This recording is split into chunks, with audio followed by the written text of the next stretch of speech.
Dane and Derek is an uncensored, unfiltered podcast. You can find content warnings in the episode description. Thank you for listening.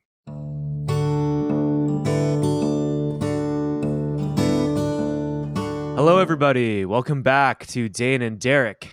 Today is a very special episode. My name is Derek, and with me, as always, is my good friend Dane. Hey, I'm Dane. I'm all the usual things, and we have an old friend of ours. Yes, one of our most epic friends. Yes, Mr. Will Cordell, and I full name you because at the time when we first met, I don't know how many Wills there were in our high school class, but it was like 10 or 11. It was a lot. Quite a number. So a lot of Wills ended up going either full name or last name. Yeah. So I think I was in the last name club. Yeah, a lot of people, myself included, often called you just Cordell. In fact, you're yeah. still Cordell in my phone. It's okay. You're Gypsy Prince in my phone. Yeah, I know. Oh goodness. Yeah. But yeah, how long have we known you now? Dane, I think my earliest memory of you is with the mop head in middle school. Yeah, that mop head's back, by the by. I'm sure. Same with the golden Harry Potter glasses, I'm sure. Those broke. I have new glasses now. Oh, that's probably for the best. Middle school for me and Dane. Derek, you went to a different middle school, so we probably started to get to know each other in high school, I would guess. Correct. Yeah. Okay. Yeah. I don't think I knew you much in middle school. We were aware of each other's existence. Yeah, because we had a mutual friend in Tanner. Yes, because Tanner you two friend. had this similar birthday time. That's kind of the only thing I remember. Yeah. Tanner and I also were in band and jazz band together for years and stuff. So Yeah. Yep. yeah. For those who remember the famous Tanner from the vacuum story. Yeah, that's the one. But yeah, I feel like I got to know you, Will, around sophomore year. I feel. I think I had helped out at least a little bit with some of the filming you guys were doing. Yeah. I think I was just kind of in the background. Yeah, but we had hung out, played video games. By that point, I think, I fondly remember a day where where you made pizza and we watched Kiki's delivery service at your parents' place. That sounds about right. Yeah, it's a good transition. Yeah, I remember that fondly being the first time I really got to know you. Then again, because I was always I don't know, aloof, running around like a banana. Yeah. I also think it had something to do with the period of time where you and our other friend were dating, and the person who should not be named at this point in time. Well, you know what? She's going to be on the show. Yeah, I think you might as well name it. Oh, we're recording with her today, right, Derek? Yes, we are. Oh, okay, so I'm just going to say, please tell her I say hello. Absolutely. We will. You Derek and Jules. I don't know what to call her these days because, at least in this context, because I've asked her if I can still call her Jules, but everybody else seems to call her Leah. So yeah. So I'm not sure which I should say in this context, but I'm just going to do what I'm going to do. She prefers to be called Leah now? Yeah. Yeah, I believe she changed her name legally. Oh, did not know that. Yeah. Anyhow, Derek and Jules knew each other in middle school, and then when you guys started dating, that was kind of when high school for context. Yeah, high school. Yeah. I did not know her in middle school. No. I went to a completely different middle school. Oh my god, that's right. Yeah, remember the friend group, the airlock kids, as I like to refer to it. Airlock kids. Yeah, because we'd have lunch in the airlock between doors. Remember? Yeah, it's not an actual airlock, but it's it's that thing that seems to only exist in Midwest states where it snows. Yeah, Um, I don't have a better word for it. I yeah, always thought of the kids to be somewhere between you hang out with the band nerds, but you're not a band nerd, and you're not with the cool kids. So just somewhere in between there is kind of where I fit into that group, I guess. yeah, we were like a black sheep of black sheep kind of group, and most of that friend group was composed of Monarch Middle School and Louisville Middle School, with Represent. a very small spattering of El Dorado, which is where I went. Hang on, Um, I'm outside of me and Will. Who else went to LMS? uh, oh, maybe it was just you and Will, because now Was that that I a think friend about it, group? it was majority Monarch because Christina, Robert, Clara, All of them, yeah. Leah, Andre. yeah, Andre, pretty yeah, much yeah, everyone. So, and then like me and Logan Spam. Bragdon? and Andrew by the end of it. Yeah. Logan was off in his own world Yeah. with the drumline folk. Ah, yes. Yeah. He only hung around sometimes because of me. Yes. Yeah. Yeah, Oh man, Bragdon. It's funny because like I used to do martial arts with Bragdon. that's right. That's right. Yeah, Yeah, so we knew each other when we were very little, and then reconnected in high school. Which man, Monarch was such a strange place, but apparently it's still a strange place. My oh sister is yeah, currently a oh, she's going to be a senior in a few weeks here, I guess. That's rough. wow, Look at that. Yeah, yeah. it fucks me up a little bit. Have you two seen the Urban Dictionary definition of monarch that's changed since we were there? Oh God, what? The definition No, please when we share. were there, the definition when we were there was Monarch High School, a school where football is king and the cheerleaders do coke in the bathrooms. Now the definition is Monarch High School, a place where everybody does coke in the bathrooms and football sucks now. I don't remember football ever being good. Also, I thought Fairview High School was the rich kid high school that did coke. I thought we were the weed school. I thought we were too, but I I guess everyone just assumes we do all the drugs at this school, even though we were a Monarch was pretty always just the party school, though. yeah, exactly. And according to Eliza, it has gotten ridiculously wealthy. Huh.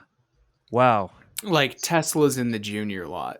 Oh, Yeah. in the junior. Why would you drive that in the? Oh I wait, know. the junior lot's I know, paved I now, know. isn't it?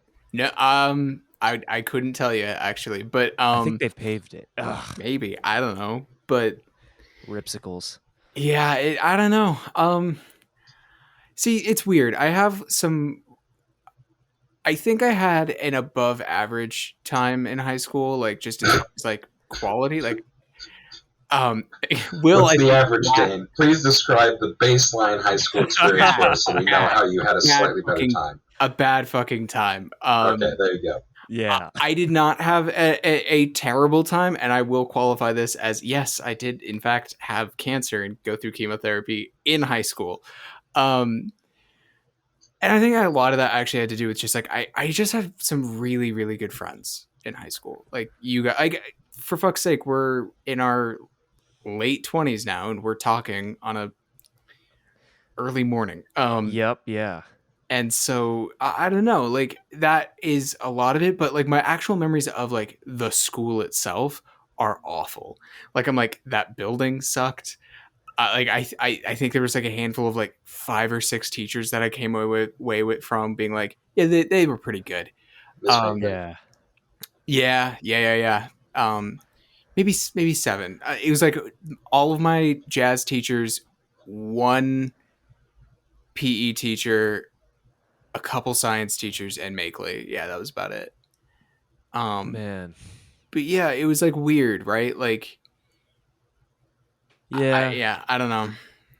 Yeah. We were a pretty weird class, like, because we were a transitionary class. Were we? We were the last and first class to pivot to digital from Oh, books.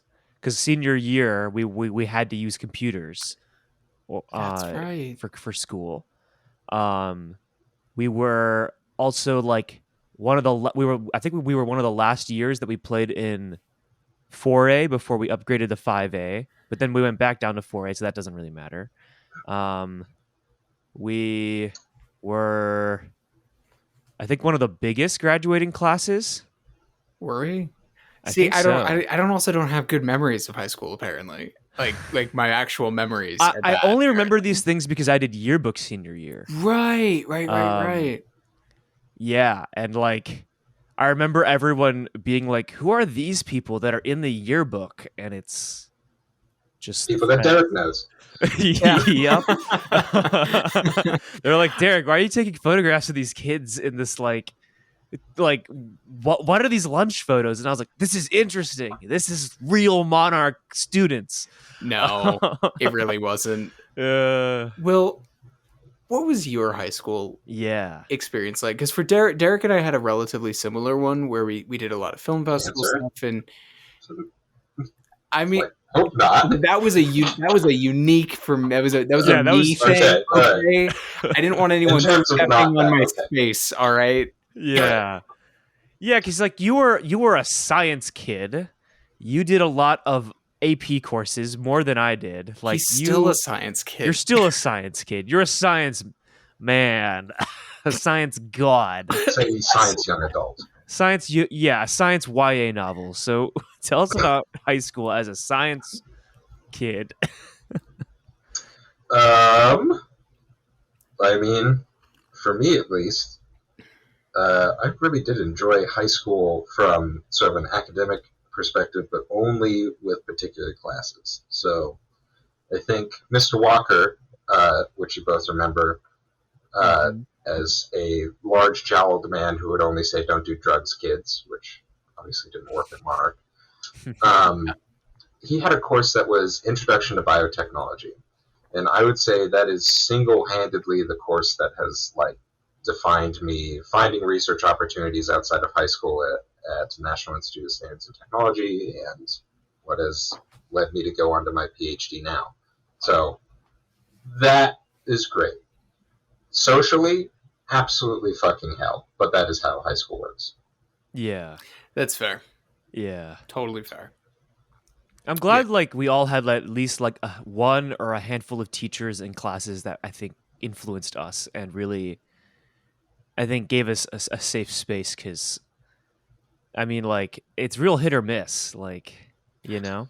I just like the weird teachers. I don't know. Yeah. I have this vivid memory of Mr. Walker saying, "I never eat hot dogs," and we all asked him why, and he said, "Because it's the perfect shape for you to choke on it if you accidentally swallow it whole." And I was like, "Who is slamming an entire hot dog?"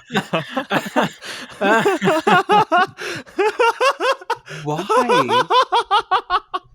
What? Wow. Why? Oh my yeah, god. I don't. I mean, I would try to do that, but Don't do it. yeah. No. Apparently, it's the perfect shape. Apparently it's the perfect shape. What the It reeks of personal experience, but I didn't want to ask. super does. It super does. Yeah. So, Will, after all of high school, you, where are you now? You could, if you want to share, like. Oh yeah. So after high school, I went on to study chemical engineering at CU Boulder. Happy to talk about CU Boulder more. And then after I completed my bachelor's degree there, I am now out in Wisconsin working to get my PhD in chemical engineering as well. Yeah, but you're heading to Germany, aren't you? Yes. So one of the I've been very lucky to receive a fellowship that allows me to join my my professor and my boss on his sabbatical in Germany. So that'll be at University of Stuttgart. Wow, you're a real Indiana Jones kind of character, aren't you? I don't think Indiana Jones went to Germany, but I am glad that I get to go places other than Wisconsin. He did not, but he and his professor did a thing in Egypt. So that's all. Okay. That's all. When he was a grad student at University of Chicago. Hang on, is this from the Young Indiana Jones Chronicles? Yes. Oh, okay. All right. I was like, this is and not the novelizations. I was like, this is not ringing the bells of any of the movies. Exactly. No. That's the only thing I know. Yeah. You would be a Harrison Ford. Will is like a smart boy. He is a smart boy. You flatter me. Yeah. Will, smart boy. I've been in your lab in Wisconsin, and I had to ask you to dumb down what you were saying twice. I mean, that's the other thing too. Like, Dane, you're also a smart boy. Yeah, Dane, if you hand me a saxophone, I will probably break it, like, unintentionally. So, Sure, but that's different. That turns into muscle memory. That's not no. I guess my point is there are skills and interests for everyone. So there's a reason you're good at the thing that you do, and there's a reason I'm good at the thing that I do. Yeah. Honestly, though, I don't think I'm that good at the saxophone these days. Oh man, rip. Well, We should do it. maybe you should be a lawyer. Maybe. Huh, maybe, yeah, maybe you should become a lawyer, like that TV show Suits. No, not like that TV show Suits. Have you Disagree. watched Suits? My mother had a just obsession with like USA dramas, like fucking what was the spy White one? Collar? Burn Notice or whatever. Burn Notice. Oh, so good. Suits. Yeah, just like that's that shit. And I was just like, so I've watched a fair amount of that, and it's bad. So good. Oh, it's bad. Oh, I hated it so much. Well, let's pivot away from TV and pivot to something that I think we all enjoy. Animation, cartoons, anime, That can be TV. kids animation, that kind of stuff. Because I know that we all consume a lot of that. Yeah. What are some favorites? Let's chit chat about that. We can always come back to high school and college and life stuff in between, but let's talk about that randomly. I'm curious. I know that Will and I shared a soft spot for Adventure Time for a really long time, and then we watched the episode where it peaked, and then we kind of stopped. Oh yes, yes. I Let's still talk to this about day, Dane, have not finished Adventure Time. I did, and it's like there's a lot going on, but it's never that funny again.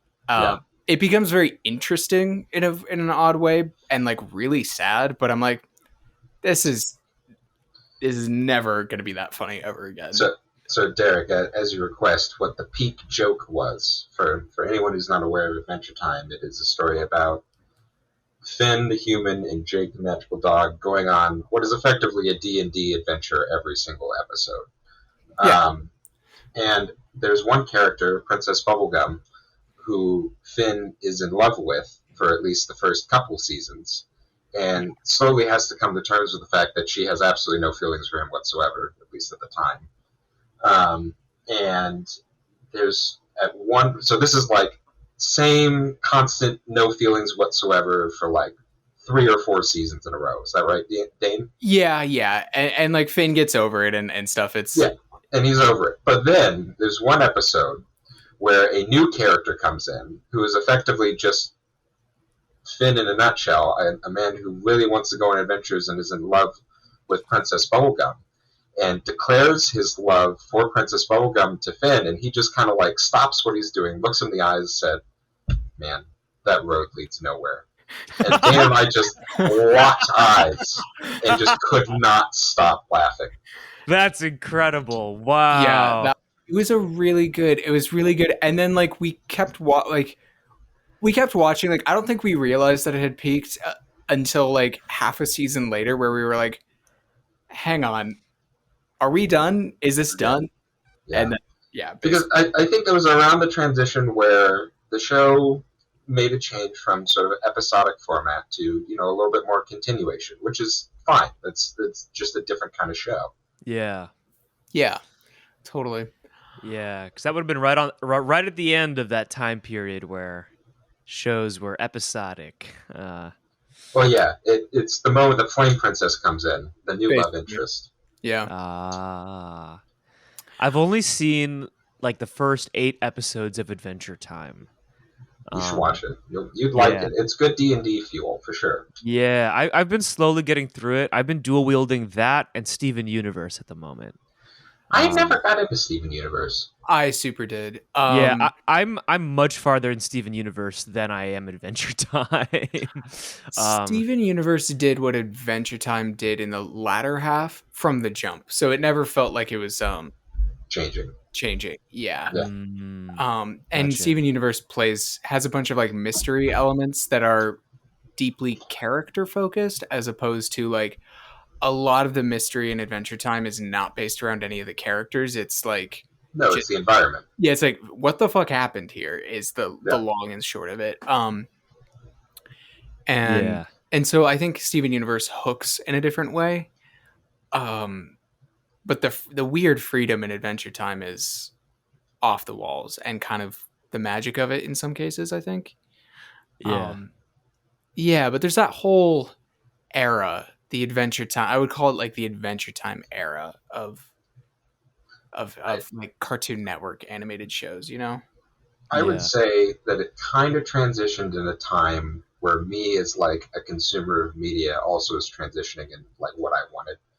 Like Mm. now I can't say there's anything I watch other than say like short film stuff like Love, Death and Robots and stuff that isn't uh, a continuation of a story. And I don't know, maybe I just wasn't ready for that at the time when Adventure Time switched into that. I mean, Yeah. that's totally fair. What are you watching these days, animation Yeah. wise? Spy X Family is pretty good. Oh, I have not watched that one. You should watch it, Crunchyroll. Hmm. I will occasionally go back to the classics.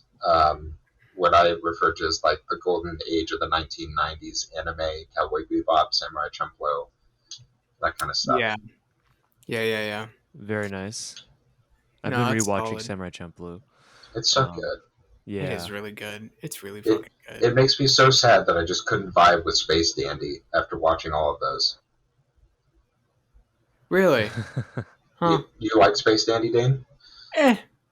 Yeah, that was kind of my thought. It's like it's good, but Eh. not the kind of thing I'm looking for. Mm. Yeah, no, I get you. Currently, I'm not watching a lot of animation at the moment. Um, but the show I most recently got into was Haikyuu. Um, Oh, I have so many mixed feelings about that show. I have no mixed feelings about that show. yeah. I'm just like, this is good time. The end. I love it. What are your mixed feelings? Yeah. So my girlfriend Ella loves volleyball and I love anime, so I thought perfect, this will be something we could watch together, and it just Yeah. didn't work. And maybe it's because someone told me, my roommate, that you have to watch a particular dub or sub of it, and I can't remember which one you're supposed to watch. Oh yeah, yeah. One of them's bad. We probably watched the bad one. Oh, I think actually the dub is the good one in this case because yeah. I watched it dubbed. Yeah. I found the dub to be pretty great, and I've seen it subbed, but um, I think I like the. I like both. I'm not like a dubber or a subber in terms of where I fall in the anime department. Uh, I think at the time I was just coming off of Demon Slayer, which is fairly high action, high and a highly stylistic Mm-hmm. anime, and so I don't think I was looking for the come down that is, Haiku, which is the only stress is the next volleyball game. Yeah, that's the thing I liked about it. I was like, I don't have to care. Um, Nothing like, oh, they've lost and that's sad for them. The poor boys. Oh no. really, Oh boy, I is the short kid gonna jump taller? Oh, Oh he's my gonna jump goodness. taller. Yeah, that's and so like the thing I liked was just the low stakes. Because Oh man. I was watching Demon Slayer not too long before and Jujutsu Kaisen, both of which Jujutsu can get Kaisen #1. yeah, they can get a little bit fucking brutal, both of them. So uh, I was just like, no, this is nice. This is a nice palate cleanser, you know? Huh. I haven't seen either of those, but I am like so invested in like I was so invested in Haikyuu that when I finished the anime, I was like, shit, I don't know when the next season's coming out. I can't wait. So I read manga for the first time in my life. I was about to I say, how much are you two into manga? I'm not. I had never read manga prior, and I read the remaining like 200 something chapters because I Um, had to know what happened next. I was like so I cared too much. But So, Derek I, has one suggestion of a manga for you to get into. If okay. you want something that's really dark and very, very nightmare and D&D feel, is Berserk. So I've seen the first three, like the most recent three movies of Berserk. Yeah, those are But fine. You I should read heard the I manga. heard that they adapt an arc that's been like overly adapted. Correct. If you watch actually the original 1990s anime for it, is pretty good, Mhm. but sticks to the medieval theme. But Mm. there's very much a mystical, hell-inspired theme to it that a lot of the animes have not, or at least the most recent CGI anime, in my opinion, has not really done it justice. But it Oh was, yeah. the growing pains of CGI at the time. Mm. But Yes. you should read that manga; it's very good.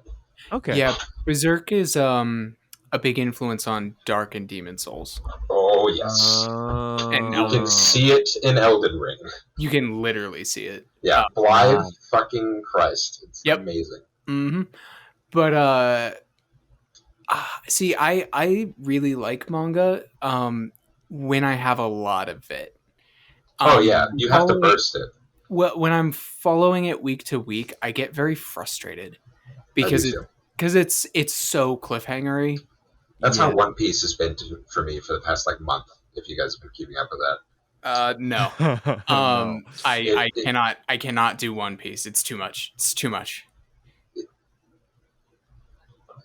Yeah, that's fair. It's like getting into Dragon Ball. It's the same problem. Dragon Ball doesn't have that many episodes, though. Is there a definition of anime versus cartoon? Is anime it has to come out of Japan for it to be called anime? Or is it a style? Let's see. According to Wikipedia, it's a Japanese term for animation. Okay. Outside of Japan in English, anime refers specifically to animation produced in Japan. However, in Japan and in Japanese, anime is derived from the English shortening of the English word animation, and describes all animated works regardless of style and origin. Okay. For me, I don't see much of a difference personally. Like, yeah, there's some stylistic differences, of course. And there's there's a big tradition of animation in Japan and Korea and whatnot. But it's mostly, I mostly use it as like a shorthand to explain what I'm talking about to people. Because if you talk about animation, most people will immediately think Pixar or like even maybe like a Looney Tunes, like American animation. Speaking of like talking about anime to other people, have you guys ever tried describing it to your parents? Yeah. Yeah. Well, I don't. My dad sort of fell in love with Avatar: The Last Airbender, so he was just like, Okay. "Oh, this is just more of that I just don't care for." So like he never had much like confusion about it, and then my mom is an art teacher, so she loves animation, and she also studied like Japanese woodblock prints as a master's student. So like, yeah, I sort of like, but only in the sense of my mother asking me like, "What's this one about?" You know, like not in like a trying to like justify its existence or whatnot. See, I've had an entirely different experience with my mother, Rebecca of Rebecca fame. And I told her I was watching anime, and she's like, "Oh, that's the show with the breasts," and I'm like, "No, I mean it's there," and so like, kind of though. Yeah, it is. It percolates throughout anime, and I'm not a huge fan of it, but it exists. And Becca kind of goes on. It's like, no, it's the one with the large breasts, and they're everywhere. And I was like, no, Becca, that's hentai. I don't watch that.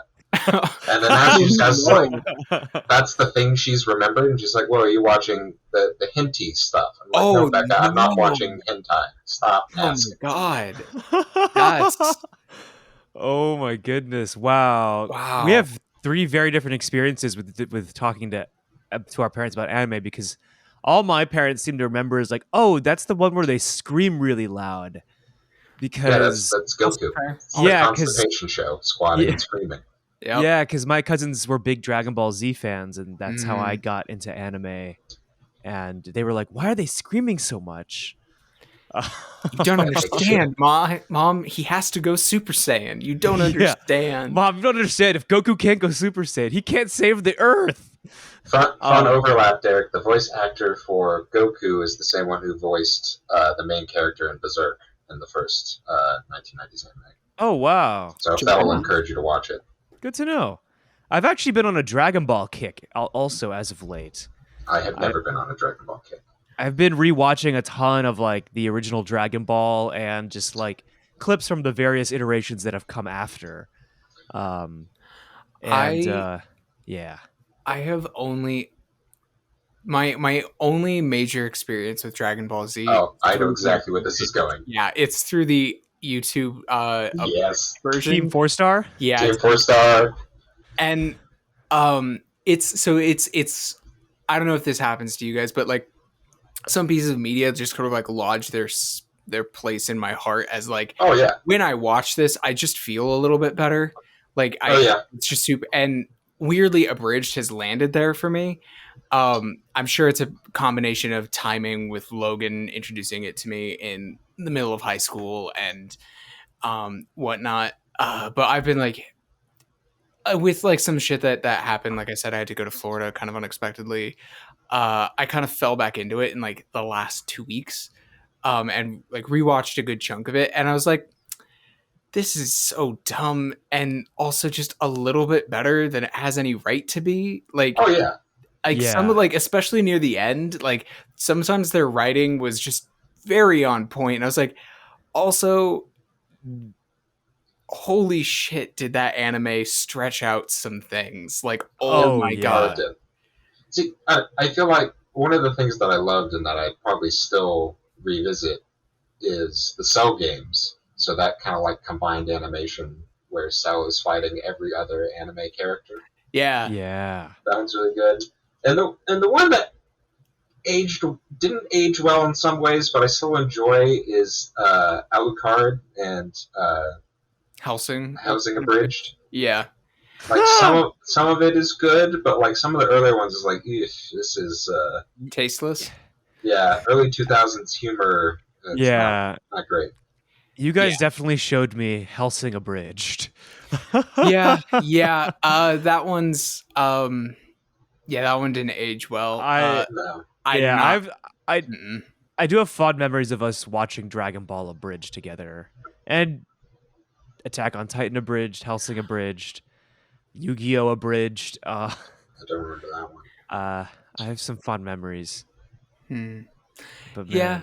I interestingly, I don't know if Will, how you feel about this, but I find that there are a few things like Dragon Ball Z Abridged or Borderlands that I know I would not come to as an adult, but have like just a special place for me. So I'm like, all right, fine. That's funny, given us playing Tiny Tina's for 2 days straight. Yeah, no, I know. Like I but that's the reason. Is like I wouldn't pick it up as an adult, like fresh.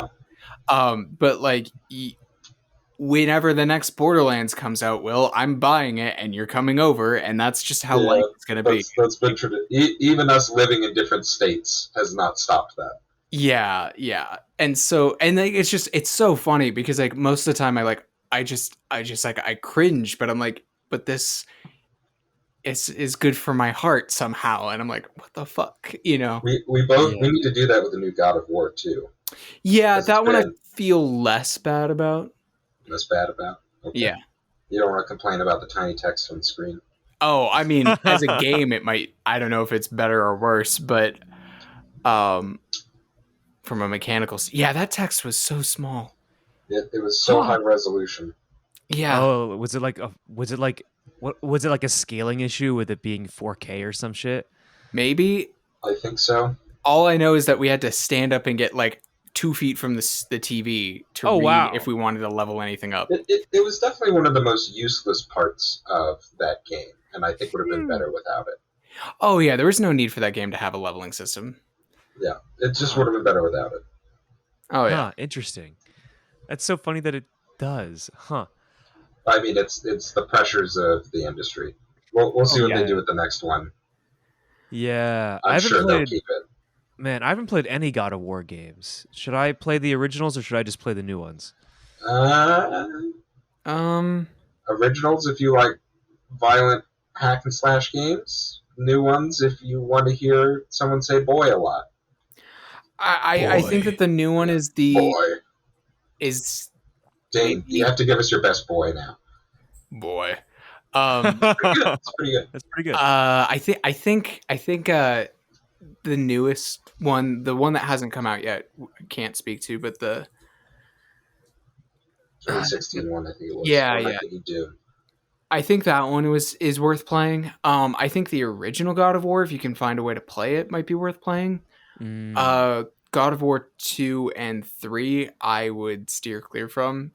Um, just because it falls like the first God of War has like some themings around like Kratos is not made out to be like a good person, so to Ah, speak. yeah. So he's like it's a big tragic tale, and at the end, spoilers for a game that's very old now. Very old. Yeah. How dare you? He dies and gets his comeuppance, like a lot of Greek tragedies.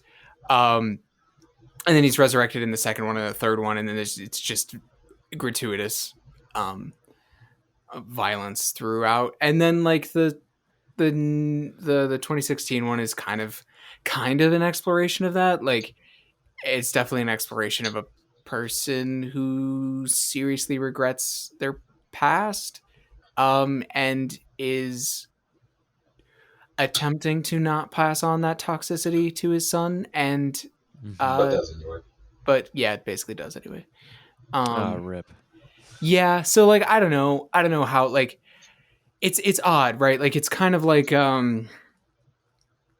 like they're trying to mature it up, and I think as much as they can, they're succeeding. But like, there's a period of gaming that is pretty sophomoric, if that makes sense. And so like I don't know I don't know how you would make God of War not a bit. I don't want to say well problematic might be the term, but just like difficult. It's not a good subject, right? Like in the same way that like the new Tomb Raiders are kind of weird because the concept of a Tomb Raider is kind of like a wealthy British woman coming and wrecking native cultures all across the world is kind of a problematic. And murdering them. Yeah, and murdering Yeah. them, right? Like it's the same problem with like Indiana Jones and Nathan Drake. Like from a pulpy fiction-y sort of standpoint, yeah, but they're like wildly problematic. And now if you try and like dress them up as like this is mature and we're going to treat this with respect, I'm like, well, but the premise of it's called Tomb Raider. Like what? Yeah. Like what are you going to do to this game? Like that. I don't know. I think Greek mythology gives you a little bit more leeway. But yes, the fact that every character is still white. Yeah, it does. Like Greek mythology gives you some leeway on certain things, but at the same time, like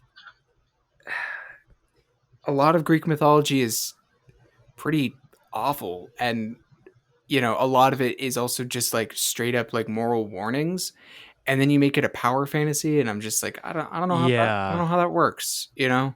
It's a bit confusing. Yeah, I have oddly more respect for something like Doom 2016, which is like fuck it, you know, we're not trying anything, we're just I Yeah. mean, here it it is a power fantasy. That's what that game is. yeah no Right. in Doom 2016 they're not there's no pretenses, right? Right. It is what it says on the tin. um Yeah. You like guns? Yeah. You like guns? You like being cool? Play Doom 2016.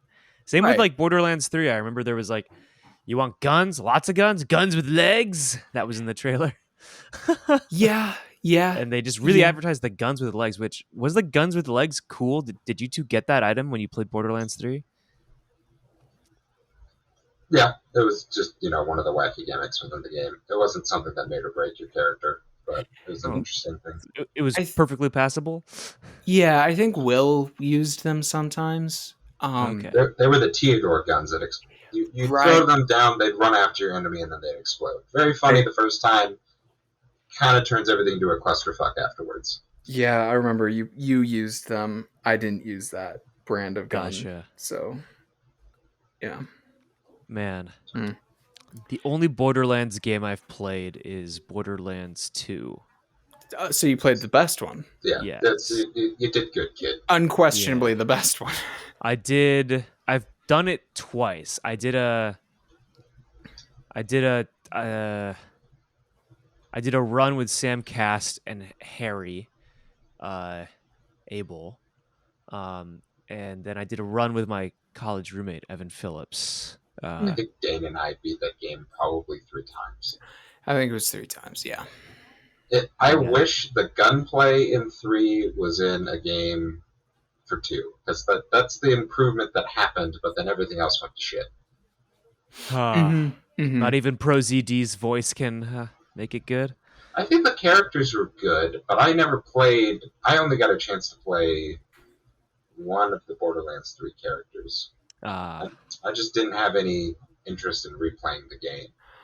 gotcha. Yeah, for shits and giggles, I tried them all out, and frankly, they didn't feel all that different. Just because none of their skills had a big enough impact, if you know what I mean. Ah, Like that was one of the things that 2 did really, really well, which was like each character class really like each ability was pretty simple, but it was very much like, oh, I get how to use this and I can change the whole course of the fight. gotcha. Like They I remember when definitely Will and I were increased the complexity of the skills in 3. yeah, but somehow reducing their impact. Until the only one that made any sense was when I played the siren again and switched over to the grab where it was just the fucking phase lock again from Borderlands 2, and I was like, oh, this works again because it's the same thing. So Gotcha. yeah. Huh. Yeah, it's weird. Like all of these games are like super like nostalgic, but like at this point for me, it's like yeah, it's a perfect excuse to just pretend, like not pretend, but like just have a weekend with a really good old friend and play what at this point is pretty reliably a mediocre game. uh, But hey, yeah. Ragnarok might Hey, be really good. yeah. I'm curious. People, it's funny, Greek mythology's out, Norse mythology's in, baby, which is that's interesting. Yeah. But another convo for another day. I think we're about at time, so we're gonna go ahead and wrap it up. And for those listening, next week we'll also have Will back. So yeah, uh, stay tuned for more Will Cordell goodness. Goodness. Say goodbye, Will. Yeah, say goodbye. Delicious. Goodbye, everyone.